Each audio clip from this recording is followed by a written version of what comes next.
Shalom, selamat pagi jemaat Gemindo Nazaret dan sahabat embun pagi yang dikasihi Tuhan. Kita berjumpa lagi di pagi ini dan kita semua tetap bersukacita karena kebaikan Tuhan yang selalu kita rasakan hari lepas hari.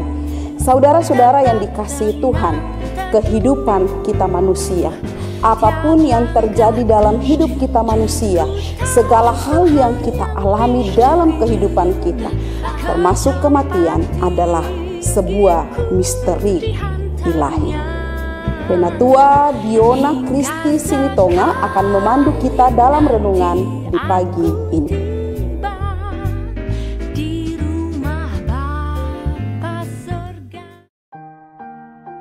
Om, tante, dan kakak-kakak terkasih, mari kita satu dalam doa.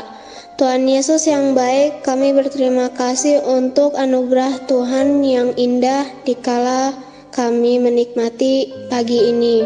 Saatnya kami akan membaca firman Tuhan. Kiranya firman ini menjadi bekal kami menjalani hari ini untuk hidup di dalam jalan Tuhan. Hanya dalam nama Yesus Kristus kami berdoa. Amin. Shalom, selamat pagi Bapak Ibu yang terkasih dalam Tuhan Yesus Kristus. Kita jumpa lagi di dalam Embun Pagi. Sebelum kita melakukan segala aktivitas kita, marilah kita mendengarkan sebagian kecil renungan firman Tuhan kita di pagi hari ini. Pembacaan kita pada pagi hari ini terambil dari 2 Korintus pasal yang ke-5 ayatnya yang ke-8 yang berbunyi, tetapi hati kami tabah dan terlebih suka kami berlatih dari tubuh ini untuk menetap kepada Tuhan. Bapak Ibu yang terkasih dalam Tuhan Yesus Kristus, pembacaan kita pada pagi hari ini yang menjadi renungan tema kita pada pagi hari ini yaitu misteri agung. Kalau kita berbicara atau mendengar kata misteri, pastilah di situ adanya suatu rasa penasaran.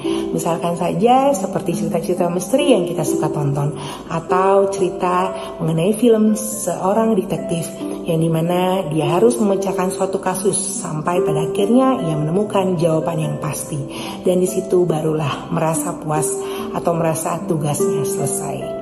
Bapak Ibu yang terkasih dalam Tuhan Yesus Kristus, ada satu misteri yang pasti kita lalui di sepanjang kehidupan kita, yaitu misteri kematian. Kalau berbicara mengenai misteri kematian, pastilah sangat menyedihkan.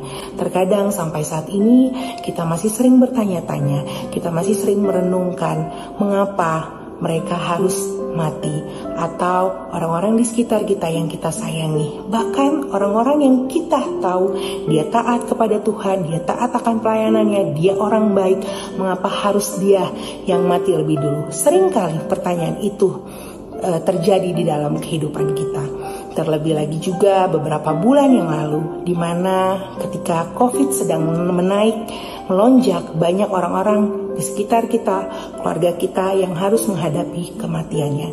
Tapi pada pagi hari ini, izinkan saya menyampaikan, ketika kita menjadi orang-orang yang percaya kepada Tuhan, ketika kita menemui atau mendapati misteri kematian kita tidak perlu khawatir. Itu adalah suatu kehormatan bagi kita. Mengapa? Karena Bapa yang di sorga sangat menyambut kita. Kita sebagai orang-orang yang percaya kepada Tuhan Yesus, ketika kita mati, kita akan pulang ke rumah Bapa di sorga. Saya pernah mendengar suatu kata yang dimana sebagai orang-orang percaya ketika mati, kita tidak perlu mengkhawatirkan atau kita tidak perlu memandang siapa yang mengantar, tetapi yang terpenting adalah siapa yang menjemput kita di saat kita mati, yaitu Bapa di sorga. Bapak Ibu yang terkasih dalam Tuhan Yesus Kristus, marilah kita sebagai orang-orang yang percaya kepada Tuhan Yesus Kristus, kita tidak perlu khawatir, kita tidak perlu takut kalau sewaktu-waktu misteri kematian menghampiri dalam kehidupan kita. Karena di sanalah rumah Bapa di surga sudah tersedia, di mana tidak ada duka nestapa.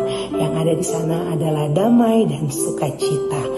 Demikianlah renungan pagi pada pagi hari ini. marilah kita satu di dalam doa. Selamat pagi Bapa, selamat pagi Yesus, selamat pagi Roh Kudus. Kami mengucap syukur karena Engkau begitu baik dalam kehidupan kami, karena pemeliharaan-Mu dan penyertaan-Mu. Kami akan melakukan segala aktivitas kami, kiranya Engkau memberkati kami ya Tuhan akan setiap hal-hal yang kami lakukan. Kiranya itu boleh sesuai seru dengan kehendak-Mu dan menyenangkan hati-Mu. Dan kiranya juga Bapa berikanlah kami hikmat daripada-Mu, dan jagalah juga untuk setiap perkataan, pikiran dan tingkah laku kami Tuhan. Dan kiranya Bapa, dimanapun Kau taruh kami boleh memperoleh berkat dan menjadi berkat. Ampunilah dosa kami ya Tuhan, hanya dalam nama Tuhan Yesus kami berdoa dan mengucap syukur. Amin. Selamat beraktivitas, Tuhan Yesus memberkati kita semua.